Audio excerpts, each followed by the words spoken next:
Welcome back into the House of Wrestling, everybody. It is me, Nick Hausman, and I am joined here today on the House of Wrestling flagship show by the one, the only 20-plus year WWE referee veteran, Jimmy Korderas. Jimmy, thank you so much for taking the time today. Oh, my buddy, it's a pleasure. It's a pleasure. Oh, we're here, Jimmy. We're in House of Wrestling. I keep calling it the House. I'm not supposed to call it the House of Wrestling. It's just House of Wrestling. What's wrong with V? It's for branding purposes. It's better that I just call it how. Did you know you're not supposed to call it the Bullet Club? It's just Bullet Club. Oh, see these little things. It's the little things that matter, as we always say in this business, and that's important. Like you said, for branding purposes, and it makes sense. It does make sense. It's tough. I'm bad with this stuff, right? But no, I had New Japan up in my PR for a while there. It's not the Bullet Club. Just call it Bullet Club. Change all these articles. Anyway, that is neither here nor there. You are here. We are here. We are going to talk some big pro wrestling news here today. Of course, we just had WrestleMania 39 this past weekend.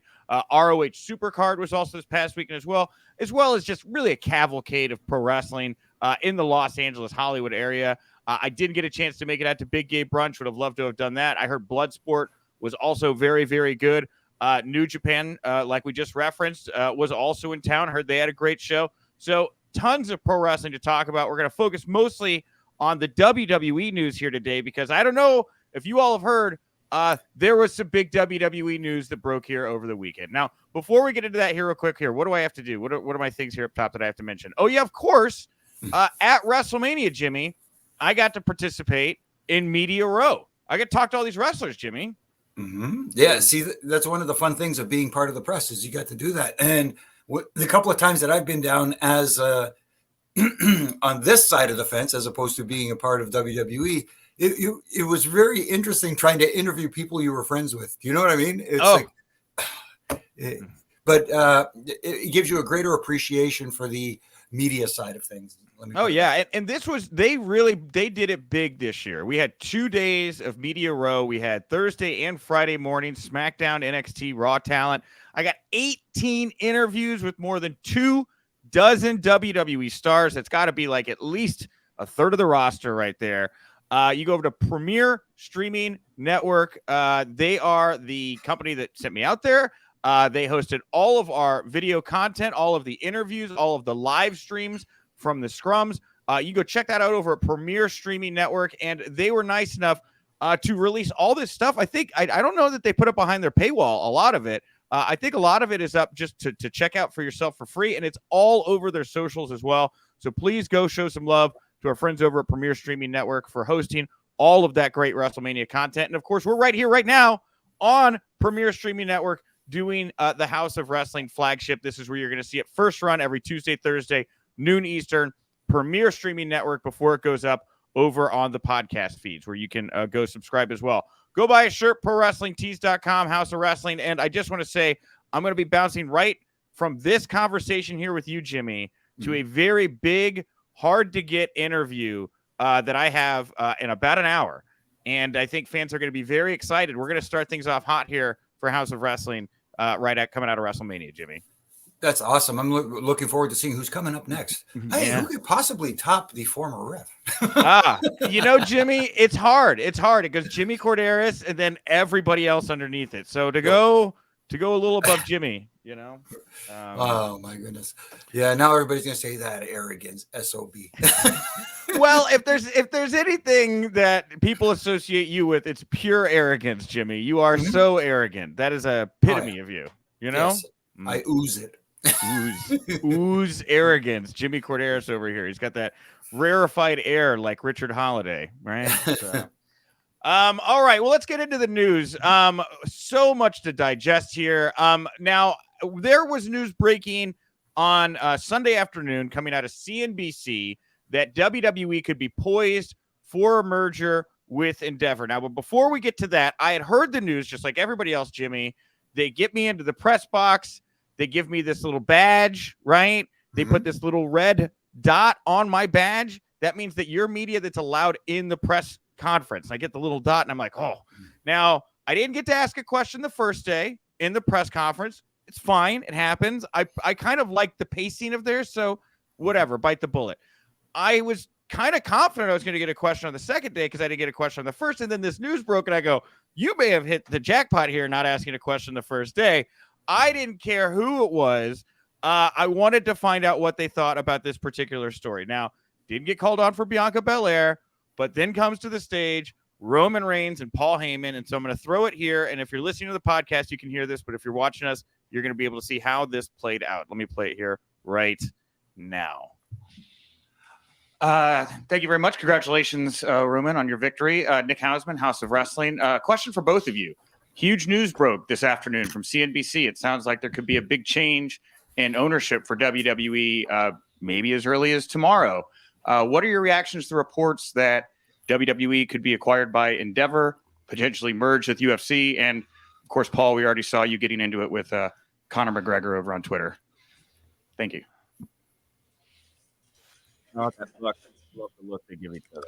I was busy, smashing your favorite.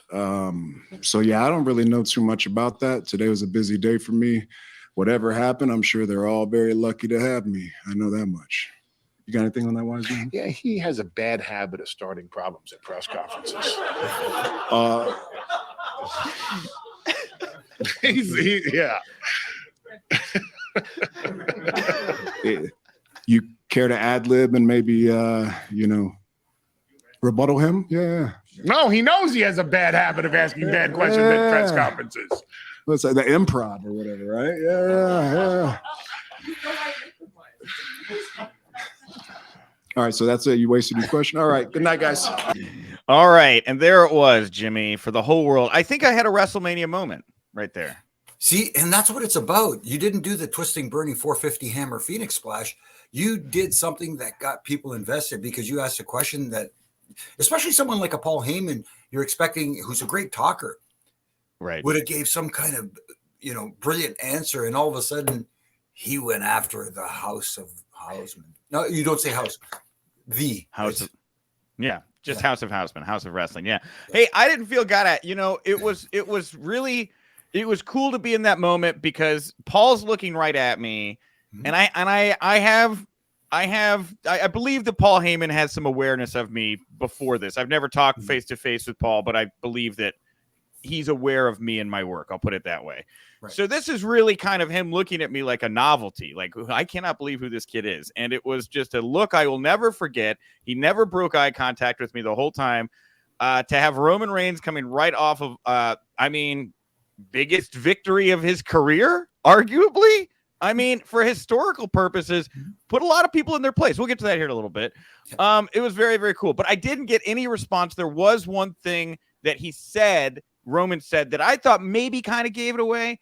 He said, they're very lucky to have me. And the use of the word there made me think there might be multiple parties that now have ownership in Roman Reigns. And with that, I was not too far off and too wrong about that.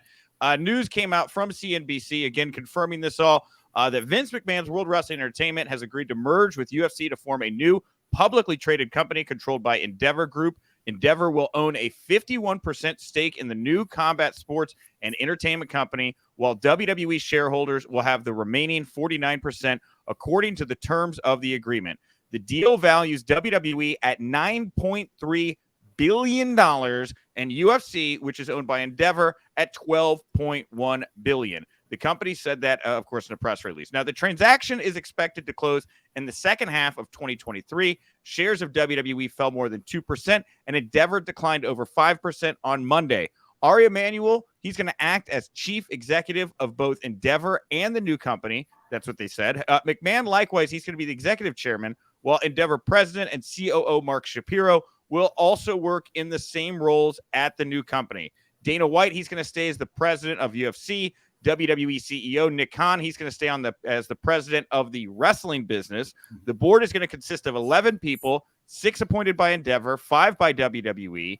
And the merged company's name, that's going to be announced at a later time. But the company's going to trade on the New York Stock Exchange under the ticker symbol TKO. And there's a little bit more that I'll get into here kind of in the fallout of this. But Jimmy, man, you only knew a McMahon family-owned WWE. That's all you've ever known working for them. What is it like when you see news like this, Jimmy?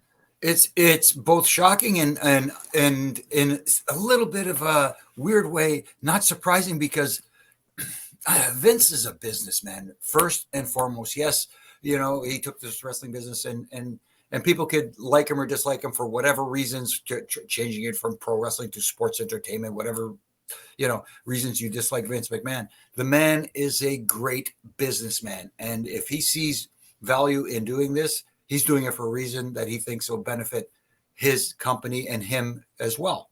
And it's just a weird situation now. You have this, the public perception that wrestling business, which is not quite like the legit UFC stuff, and they're merging together. What does this mean? And that sort of stuff. It's gonna take a while to get used to not having a McMahon in charge. Well, but it doesn't really feel like that, does it? No, yeah, I get it. He's going to be still overseeing the wrestling side of everything, the WWE side, as long as they keep the right people in place. Like we've seen the product change over the last little while with Triple H in charge of the creative direction, which people are gravitating towards. The numbers are up a little bit from last year, if I'm not mistaken. Yeah, at least for viewership. So, and again, record profits you saw, record revenues generated at this year's WrestleMania. So, from a business standpoint, it does make sense. Yeah. Yeah, no, and for sure, for the longevity of the company, that was something, Triple H started off Monday Night Raw last night, coming out, talking about how WWE is going to be around for a long, long time. And this definitely makes that case there. There's no way WWE is going to be going anywhere anytime soon. Very well taken care of. Now, at the actual deal, okay, go ahead. Yeah. No. And really quickly, for those who were skeptical about the WWE, the wrestling business, when they see something like this happen with a company like Endeavor, people who were skeptical will now go, Endeavor is getting involved in this. There has to be something to this, and you never know. Yeah, maybe people will understand. We talk about the suspension of disbelief, and as Vince McMahon used to call it, we are weekly episodic television. Yes, totally. And maybe they will understand it, and kind of release that stigma that kind of accompanies wrestling with the non-wrestling fans. Well, and see, here's the thing. That's what makes this deal so interesting to me. I'm glad you kind of brought that up. It ties into what I was thinking. There's only so many buyers, it would seem, that would allow Vince to do what is happening here right now. The other one, everybody was talking about how at first it was maybe going to be the Saudis, because the Saudis would just let Vince do whatever he wants, right? Of course, they love Vince McMahon. It seems MBS is a big mark for the Attitude Era. And so Vince could be Vince in the hands of Saudis. There weren't a lot of American institutions that were as excited to welcome Vince McMahon back into the fold. Of course, it brought up how Comcast didn't seem interested. I heard from people on the ground this weekend that Fox really was not that interested because of how they'd spent all this money and they didn't really kind of maybe necessarily get that bang for their buck that they expected for WWE with their viewership. So there are only so many institutions that would welcome Vincent in this capacity. Ari Emanuel, for those that don't know, is the subject of he's the person in the show Entourage that is paid by Jeremy Piven. That character is inspired by Ari Emanuel. He is not just a businessman. I don't know if he got his start, but I know he became very, very wealthy and known as a talent agent. And so Endeavor is they own United Artists, so they have all these Hollywood stars already underneath their umbrella. They bought UFC. They announced the purchase of UFC right after UFC 200. The timing here very interesting. Very similar announcement rollouts to what happened with UFC. So then they brought in UFC, and then you started to see more celebrities showing up at UFC events. You'd see Ryan Reynolds sitting in the crowd. You'd see whoever, just famous people are now attending UFC events. And like you're talking about here, that stigma, right, of trying to shake that, right? So you have these powers here, but I don't know that Dana White, I'll just be honest here, has not done a great job of cleaning up the image of UFC, in my opinion. He just slapped his wife back on Christmas, and that got a whole ton of attention. The Slap Fight League, I think, was a huge bust. I mean, all the people coming out of the woodwork saying, what are we doing here? We're just going to murder people. I don't know that was great. I think it's really interesting that these guys, these two kind of dinged cans now exist in this umbrella where they're going to try to work together to create something bigger. It's just it's very interesting how all these pieces fell here when I look at it all, Jimmy. Absolutely. And like you said, to talk about the timing and excuse me, Endeavor's relationship with Hollywood and WrestleMania going Hollywood this year, it kind of, from a marketing standpoint, it kind of made sense that this would be the time to roll out this news. And again, smart thinking, smart idea. And I could see them trying to, like you said, with all the issues with Dana White and his wife and that sort of stuff. And the stigma of pro wrestling that is accompanying WWE over to Denver. In Denver. Why do I keep saying You've said it twice like that? I know, man. That's funny. It's been a long weekend. Let's put it that way. I still call Bryan Danielson Daniel Bryan sometimes. So, it's kind of hard to lose that. You know what I mean? Yes. But yeah, it's going to be interesting, and maybe using celebrities, like you said, will help relieve that stigma, and good luck to them, man. I wanted all pro wrestling to succeed in some form or fashion. Well, WWE's had a pretty good run here of picking celebrities that seem to actually do well in the sport. I mean, Logan Paul, right? I think that he once again showed up, showed out. I like that he did the honors to Seth Rollins. That was that was the best use of a celebrity I think we've seen in a long time, truthfully. Right? Yeah. Yeah. No, I agree. The guy, it's not fair how good he is. Yeah. Very unfortunate. Yeah. And Bad Bunny, man. Bad Bunny, I think you could legitimately have him beat Roman Reigns, and there would be a significant portion of the WWE universe that would cheer that on.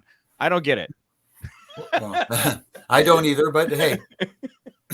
He's so popular. They love him. He was on Raw. He just stood up and said hi, and they're all like, oh, my God, it's Bad Bunny. You know? Again, WWE's use of celebrities. The only thing they missed out on was the obvious one this weekend with Kevin Hart, but I won't get into that right now. Okay, fair enough. Well, and then, The Rock didn't wind up showing. I was surprised we didn't see Steve Austin at Mania.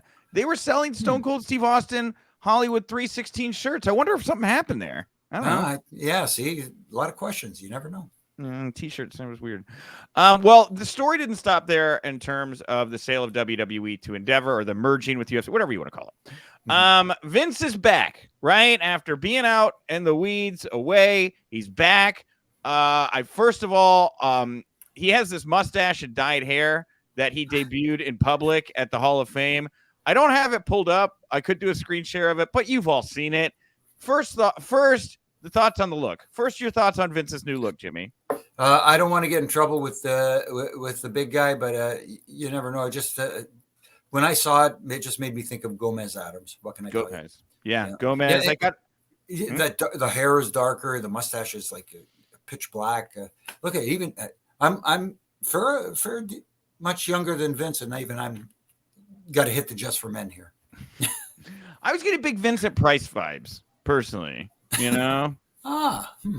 Right? Yeah. Maybe see him with a little. I can't imagine Vince doing anything but drinking red wine with that look. Like, I think he just walks around in a smoking jacket with his little wine glass and crimps his mustache, whatever. Yeah. It's very weird. It's very weird how vivid that was for me. Shouldn't be that way. Should not be thinking that hard. See, now you can't get that look out of your mind, can you? I can't. It's emblazoned here in my head. It's like a tattoo on my brain. So. Right. So Vince is back. He's back in the fold. He publicly comes out at the Hall of Fame. Word got out. I don't have it pulled up, but I asked Shawn Michaels in the NXT Stand and Deliver media scrum on Thursday afternoon about Vince being in town, and Shawn said it was very natural. It was a lot of the stuff we're starting to hear now. If you go back and watch the clip, Shawn saying how, he thought it was very natural for Vince wanting to be back. This is his baby. He was excited to see him. He said he hadn't seen him in a long time. So Shawn automatically confirmed it out of the gate. And I don't know that there's footage of that. I don't know that they let us record that or stream it live. I don't remember. So anyway, Vince is back. He's got the tiny mustache. And now Fightful reporting that he's getting very much into the mix. So there was an employee meeting yesterday where it was claimed that Endeavor isn't going to be involved in the creative process or production of the show. Meeting was held by Triple H, Nick Khan, and Frank Riddick. There were a few details. As to how the other areas of the company could or would be affected. But bottom line, Vince McMahon in the fold. He was backstage at Raw. He was in the gorilla position. He had a headset on. And Sean Ross Sapp last night teased this for a story he's going to drop today, that I thought was very much worth noting. He said Vince McMahon was changing lots of things, and in Gorilla at Raw, it caused a big hit to WWE morale. I mean, what do you make of a report like that at this moment? I don't, I'm going to have to wait and read the report, of course, and Right. see exactly what was going on. But it has been apparently a different atmosphere without Vince at Gorilla, because everybody worries about coming back through the curtain and getting that glasses pulled down a little bit, the talking to, so to speak. So Vince has this aura about him where Hunter doesn't have, Hunter's in charge, but at the same time, he's very approachable. Right. Vince has this, like I said, aura about him where you kind of like, hey boss, is it okay if I talk to you for a minute? Kind of thing where it's a, hey Hunter, can we chat? That's kind of like the difference. I think the atmosphere is going to change where people are going to be nervous. People are going to be nervous about their jobs and positions, because when Vince was gone, Hunter brought a lot of people back in that were let go. And of course, when there is a merger of two companies, there tends to be some releases. Unfortunately, that's part of the business of doing business when you do stuff like that. But as far as Vince being at Gorilla and the stuff changing stuff on the flies, allegedly, I don't know if it was that drastic. Obviously, they had that moment with Shane where they had to kind of improvise because of the injury. This report was more about Raw. It wasn't a Vince and Gorilla changing things up. It was more about how at Raw last night he was in Gorilla changing things up. I didn't get that. I didn't see this kind of reporting about Vince in Gorilla changing a lot of things up during WrestleMania. It seems he waited to insert himself into that position after the sale. I mean, if you look at the power structure of this new company, there's only one person above Vince. I think Vince is above Dana White in the power. I'm fairly confident he's above Dana White in the power structure of this new company. Vince is it. There's only one other person he has to be accountable. It's Ari Emanuel. And I think Mark Sterling, whoever I think it goes Ari, Mark, and then Vince. It's wild. He's very high up in this structure. Yeah, it's very interesting. And if he was changing things on the fly on, like you said, at Raw, Raw had a different feel last night, especially the post-WrestleMania Raw. That energy is there. The crowd is alive. And the presentation is like, oh, wow, here we go. As Vince says, it's the beginning of the new season. Yeah. Last night felt like there was, started off great, ended on a big note, but the stuff in between was was up and down. It just didn't feel the same. Yeah. And the crowd is the biggest barometer, and they told you everything you needed to know by a lot of their silence. Yeah. Yeah. It didn't feel like a Raw after Mania to me. Yes. Mania felt really big and it had so much grandeur and stuff, and it didn't feel like a Raw to me. And I feel sad for I feel sad for talent and other people there that had really been kind of given this promise that things were going to change. It's going to be different. You can let your guard down. And in pro wrestling, when they tell you to let your guard down, that's when you have to get twice as tense, which is what gives everyone heart attacks. I feel bad for all these people and when you talk about bringing these people back, it wasn't just wrestlers that were good wrestlers that Hunter necessarily wanted in the fold. I know that him and Sean have both talked about how important they know it is to have a happy locker room, to have a good product. And there were people that Vince let go that people were like, what the WTF, man? I love that guy. How can you not have him around or her around, right? Mm-hmm. And so Hunter brings him back. Everybody's like, oh my God, look, it's the whole family's getting back together. We're not getting yelled at. And there was a real sense of happiness there. I know that from people I was talking to that were there, friends of mine that were there. They were very happy about this. To see Vince come back and, get back to how it was 12 months ago. It's a very tough pill for a lot of people to swallow right now. Right. Yeah. And like you said, Hunter and Sean are very much about a positive locker room because they've been there. They've seen it. Right. You know what I mean? Back in the day, the Sean was a different person way back when, you know what I mean? And they understand the fact that positive energy is infectious, but also negative energy is maybe even more so. Yeah. It spreads a lot quicker than negativity. So keeping a positive tone is important, and if that's changing in WWE, we'll see going forward how this changes the product on television. A couple loose ends here before we move on to just some WrestleMania and Hall of Fame chatter. You have UFC and WWE now sharing an umbrella. Do you think this could be bad for UFC in the fact that people are like, well, if they're fixing fights, Dana White might be taking notes? Well, anybody with half a brain knows that in the real air quotes quote unquote. If Yeah. you can't see us, yes. Quote in the unquote. real fight world, it is technically possible to rig fights. What? But at the same time, I can't see that happening in the world of UFC because that's a different animal. And those who are thinking that now that WWE is a part of it, somebody's going to be booking UFC fights and make it look real, but we're going to know the predetermined outcomes. I don't see that happening. Here's the thing. I know a lot of MMA guys like pro wrestling. Some of them are obsessed with it. They look at Filthy Tom Lawler, like left the business to go join ours, right? But there's another contingent of MMA fans that really don't like pro wrestling, for a variety of reasons. And so I'm interested. I mean, it sounds really cool and it looks interesting on paper. I'm in practice. I'm intrigued to see how it all plays out. No, I am too. But again, there is that conspiracy theorist group out there that will automatically think, they're going to have their influence on the UFC, and they're going to see who's popular and get them over. Yeah. Well, the last loose end here is I wanted to ask you, Jimmy, do you think this is good for the talent? Does this affect the way that they can negotiate with AEW? Or does it make it harder, easier? And I mean, well, let's start there. Let's start with that, and then I'll get to the second part in just a moment. Is it better for the talent in that level? I'm not sure. I wish I could answer that question for you, but this is going to be a difficult situation now because, like I said earlier, and you know this as well, like when there is expansion or mergers, unfortunately, you can't satisfy everybody, and there will be some people who unfortunately are either released or furloughed or whatever you want to call it. You know what I mean? They can't be used, and they've got a deep locker room right now. Yeah, as it is. So I could see them kind of like trimming the edges, so to speak, especially in the corporate side. But the talent side will get affected as well. So will it help their negotiating power? I don't know. We'll have to see. The other thing is, I'm wondering if it's going to be good because everybody always wanted to see wrestlers become employees, get benefits, that kind of thing. UFC kind of like notoriously kind of a union buster outfit under Dana White. There was a unionization attempt by Leslie Smith that was shot down during the Trump administration. A lot of people think that Dana White was working pretty much hand in hand with the National Labor Relations Board, the NLRB here in the States. So Dana White, not a big fan of taking great care of the talent, is a big kind of knock on him, payment wise too. A lot of people upset with how much MMA fighters get paid.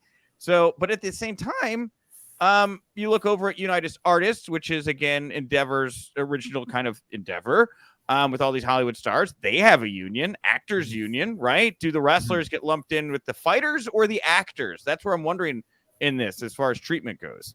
I think they don't change things here. I think the wrestlers get lumped in with the fighters, and there will not be a union. I haven't seen one in wrestling ever. It's a tough call. I know people were saying, "Wow, they need to get together and unionize." I don't know if it'll work. Well, and the thing is, you may not need to start a union. They could just opt into SAG, basically. I mean, they're screen actors. They're on TV. Like, that's the thing is, if Endeavor has all these actors that are already under their umbrella that are union, that's what's so interesting to me about this deal is WWE sits right in between Endeavor's two biggest, again, all puns intended, endeavors, where you have legitimate sports and then actors, and then in between is actors that do some kind of sport thing. Right. Yeah, it's gonna be an interesting situation because there is that argument there, like you said, that hey, we're not a sport, so to speak. But even in sports, the NFL players have a union, the NHL players have a union, that sort of stuff. I'm kind of like wondering why has it never happened in pro wrestling? It's weird. I don't know. Well, I think the reason it hasn't happened in pro wrestling is it's very scary, right? I mean, you look at right now what's going on with Starbucks, where you had the founder brought up onto the Hill, and they're asking him why you're a union buster, and then he's saying I'm not a union buster. And then 2 days later, he goes out and there's a story out right now, fired another. And McDonald's as well. Yeah, it's everywhere. It's scary. But if anybody, for what it's worth, and I don't want to run down a rabbit hole here, I do plan on talking to a great labor lawyer later this week about the possible implications of this on the talent. So we'll hold off on that for just now. Nice. But I will say, if anybody is listening to this and you are interested in unionizing, I know so much, and you can get into my DMs and we can have a great conversation or signal wherever you want to find me. All right, let's move on to WrestleMania. We got about 15 minutes here. We're going to do some quick thoughts. Obviously, the WWE sales stuff was the biggest news. I wanted to make sure we dove as deep as we could into that. But let's talk about Mania here for a couple minutes. Jimmy, main event, night 2. Roman Reigns defeats Cody Rhodes. I was on the floor, Jimmy. It was the first WrestleMania they'd let me down on the floor. I'm at the foot of this giant entrance ramp. I could feel the pyro on my neck. It was crazy energy. And then Roman beat him, and the place just went like, it was wild. Air-sucking energy. What did you think of the main event? Good, bad call. No, for me, I know people are saying, oh, well, Cody didn't have that struggle to get to the point and trying to justify the Roman Reigns victory and how to continue this storyline going forward, as they say. But for me, timing is everything. And the way they had built this story, it felt like the right time for Cody Rhodes because he had built that momentum. People got invested in him. They wanted to see it happen. And when you have that moment, you take advantage of it. I just feel that maybe they lost that opportunity. Yes, you could try to build up the story again, but that I think I'm afraid that moment is gone. That even if they do go back to this story and eventually Cody is the one to end this historic reign of Roman Reigns, that moment was lost because there's no bigger stage than WrestleMania to do it on. Dude, I'm in the reporter pool, and I had some like big name reporters looking at me going, that was the stupidest thing I've ever seen. Why the hell would you do that? You're never, ever going to get this moment back. You can't do it twice, right? No. Can't do it twice. And then you saw, there's people that didn't love Cody's presentation at the end of Raw last night either. So, it's going to be a little bit more difficult, but we've seen this time and again with Roman, right? Look at Drew McIntyre. How are you not going to put the title on him at Clash at the Castle, right? Right. There have been other talents that have fallen prey to this. And I mean, the only reason I could think they did this, Jimmy, is because they think they cannot drop this belt until Roman has had the match with The Rock. Whether he wins or loses, it doesn't matter. The whole reason we've done this, the whole reason we've gone this far is because we wanted to do Rock Roman. And you know what? If we've waited this long, what's another year? We're 3 in. Right. I can't think about it any other way. And on that note, I think it's more likely to happen now because who I do think, and I'm going to double back here, who I think had a huge part of this WWE sale was Dwayne The Rock Johnson. Dwayne The Rock Johnson, a talent of United Artists in the Endeavor umbrella underneath Ari Emanuel. Just like Rock bailed out Vince in the XFL, I think he's doing it again here with WWE. And I think I think he puppet mastered this deal, if I had to guess. Wow. I didn't even think of that. That's awesome. Like, you talk about, I don't want to call you a conspiracy theorist, but man, you connected some dots there and that sounds really good, and who knows, you could be right because maybe he's the one who can explain to the people of Endeavor and the people on that side of the fence exactly what the wrestling business is and should be. And with his guidance, Rock is just a smart guy, man. I have to imagine Dwayne was looking at this, seeing the sale, picks up the phone, calls Ari, and goes, Ari, Dwayne, Rock, WWE, Vince, what are we thinking? Why is this? This is not rocket science, you know? I firmly believe Dwayne The Rock Johnson had quite a bit to do with this, and I will believe that until proven otherwise. But now that he's got even more it's not just WWE, it's Familia. Now it's him, it's Ari, the UA.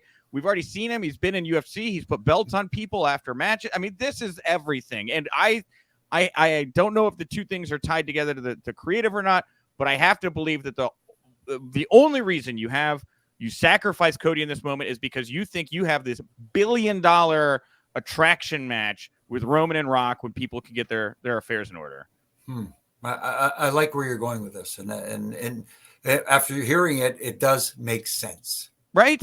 Yeah. That's the only thing that makes sense out of this with Cody now not coming out of WrestleMania with the title. Well, Cody lost, but the night one ended on a big happy note. Kevin Owens, Sami Zayn beating the Usos in the main event. First time the tag titles have ever been in the main event. First time a wrestler of Syrian descent had ever been in the main event of a WrestleMania. A lot of big ones there. Hard to argue that wasn't a great end to night one, right? No, it was a fantastic ending to night one. And I know people are saying, well, they should have ended the night with one of the women's title matches. Yes, I get that as well. But the bigger story going into this night, the one that people are, is the Bloodline storyline. Right. It's the best thing going in WWE right now from a story perspective. People could argue the Dom and Wraith stuff, but it was a perfect closer to night one. Yeah, it was awesome. And I loved how the night one main event bled over into the night two main event. I mean, That's how you know that creative is really cooking when you don't have all your eggs in one basket, right? They had so much going on and so many people intertwined that you got to tell these two great stories that kind of tied together. I hope a lesson was learned there in some way, and that they say, man, if it worked this well, how do we start to have 2-3 top storylines that all kind of interweave so we can get ready for next year's Mania? Because then I think that it's just going to be better for everybody. Right. We don't have a ton. We have about 10 more minutes here, Jimmy. I'll outside of the main events, what caught your attention here? I want to talk about what you liked at WrestleMania. Like. Yeah, whatever you liked or didn't like. What caught your attention here at this year's Mania? Okay, what I liked was I liked especially on night one the flow.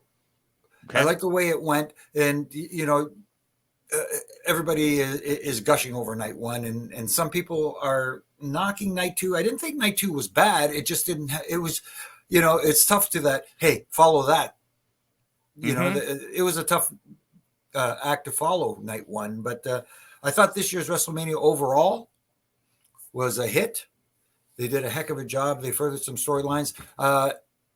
Again, going into the ending, I think they missed the moment with Cody. I think that's the biggest takeaway from this, though. You can look at all the different things. The anointment of Rhea Ripley. Oh, huge. I mean, she's a huge star. It's incredible. The Dom and Ray stuff, which I said was probably maybe the second biggest story going into WrestleMania. Man, they a little bit surprised because I thought maybe Dom would go over in this one, but at the same time, after Monday morning quarterbacking, armchair quarterbacking afterwards, Ray going over, the right choice at this time. Agreed. And they're going to get so much more out of this. I mean, because again, you talk about a story like the Bloodline where there's just so many pieces and, you can do so many stories and matches. You got all the members of the Judgment Day. Now Ray's got the LWO at his back, which everybody seems to be way, way, way, way on board with, right? You got Bad Bunny in the mix. We're heading off to Puerto Rico here for Backlash. It looks like, probably Dom and Damian Priest versus Bad Bunny and Rey Mysterio. And maybe by SummerSlam, that's when you do the blow off. I mean, Ray did an interview shortly before Mania where he was asked about retirement. And he said 50. That's the number I've always had. He's 49 right now. Right. So, does he wait till another Mania? Who knows? But he's got a little bit left here, and he seems to want to tell this story and work with his son. And it does not get better for a pro wrestler, Jimmy. Nobody gets to end their careers this way. It's really, really special and beautiful what Ray and Dom are getting to do right now. Absolutely. And you got huge hats off to Dom for embracing this and really excelling. He has, man, you can't say enough good things about this kid. He just gravitated towards this character, and his presentation has been off the chain. He's just knocking it out of the park almost every time he's on the screen. Well, you talk about the pacing in night two. Something that definitely messed with the pacing in night two was injuries. I think that they lost about a half hour. That show I know ended early because the PR team, when we went to go do the press conference, was standing there. And I'm like, are we waiting for an angle after the show? And then the show just ended. They're like, all right, I guess we're going to the press room. It was very obvious the tone there. They expected that show to go a little bit longer. Anyway, It was fine. Finn got injured in the cell. He got a ladder thrown in his face. He gets busted open on his way to losing to Edge. That match feels like it got cut short because of that injury. What do you think? A little bit, and it did. Yeah. It did put a little bit of a. I don't want to say damper. It did a little lull in the match, but they still had a heck of a match. You got to give them credit for that. And I understand exactly why it happened. And one of the good things about WWE from a production standpoint, they didn't shoot the medical team working on Finn in the ring, and Edge was smart enough to know that, hey, we've got a little delay here. Let me move around and kind of look under the ring. He was doing that stuff where he was looking for stuff under the ring and trying to, and you know what I mean? And kind of make it feel like, okay, I'm not going to just stand here and wait and see what happens. You know, he looked action to kind of look busy. But anyways, oh man. But when you see it on the replay so many times, when Edge threw that ladder, it was one of the rungs of the ladder because yes, Finn got his hands up, but that rung right in the middle, one of the steps, bam. And I don't know whether, you know, they said stitch it up. Apparently 16 stitches afterwards or something. Well, like and Hunter said in the presser that they put staples in his head in the ring. They did? Yeah. Oh my goodness. I can only imagine because I know they have that. I want to say glue, for lack of a better term. Yeah, Sabu used to do that. Sabu used like infamously just put super glue all over his head. Real quickly here, I want to get your one other thought, but we're talking about improvising after an injury. Drop down, leapfrog, blow your quad out. That's what happened to Shane McMahon, and it was obvious he was genuinely hurt. And all of this stuff with Snoop, I don't know that it was ever confirmed in the press, but was that all improvised with he did with the Miz? It looked that way. It looked that way, but here's my thoughts too. I thought maybe that they were going to do something like that after Miz's interaction with Shano.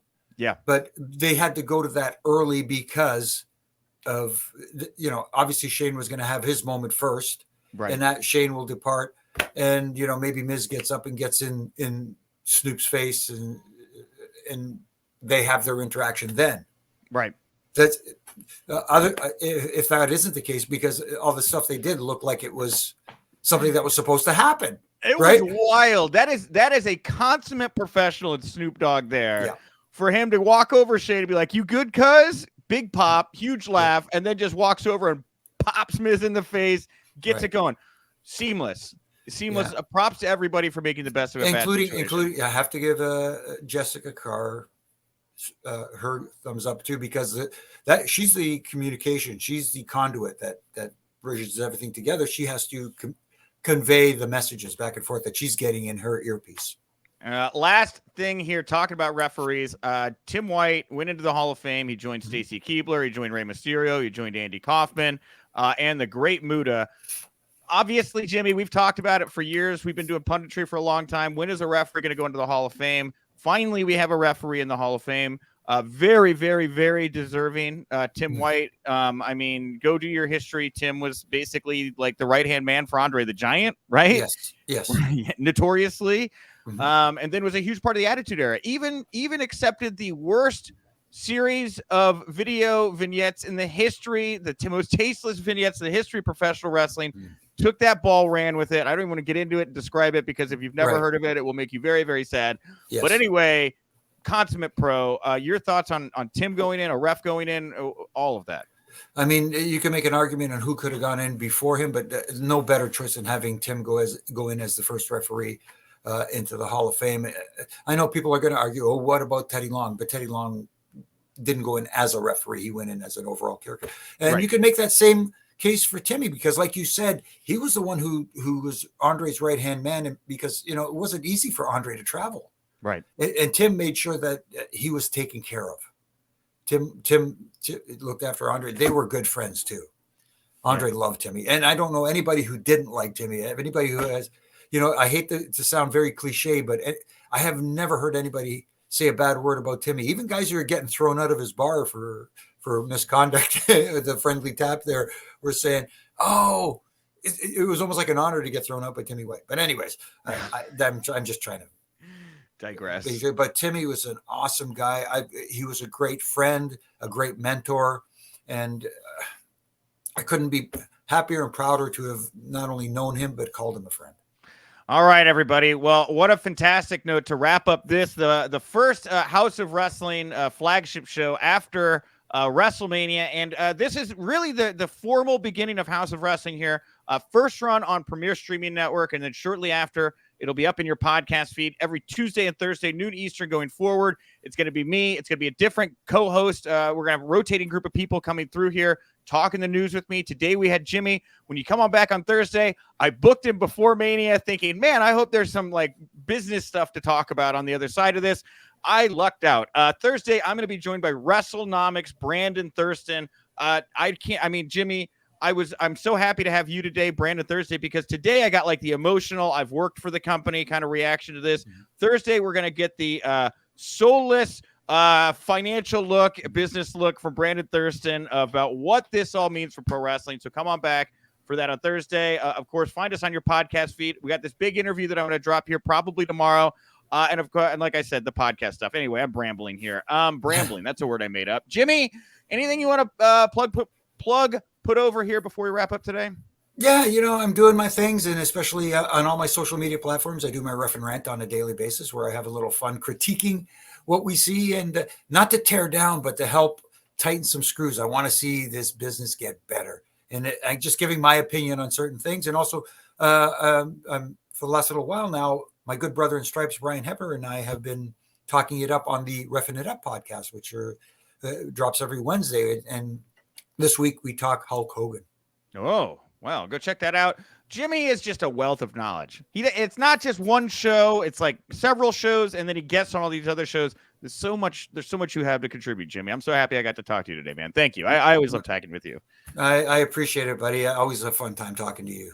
All right, everybody. I am at Nick_Hausman over on Twitter and at Wrestling House over on social media to find us and track all the news. I promise I'm going to get back to writing today. I don't even have a post up on the site right now about the sale of WWE because I was flying yesterday. I woke up today. Get this. I got the big interview next. Sorry about that, everybody. But the news is going to start to flow, and I thank you all so much for listening in. Goodbye from House of Wrestling. All right.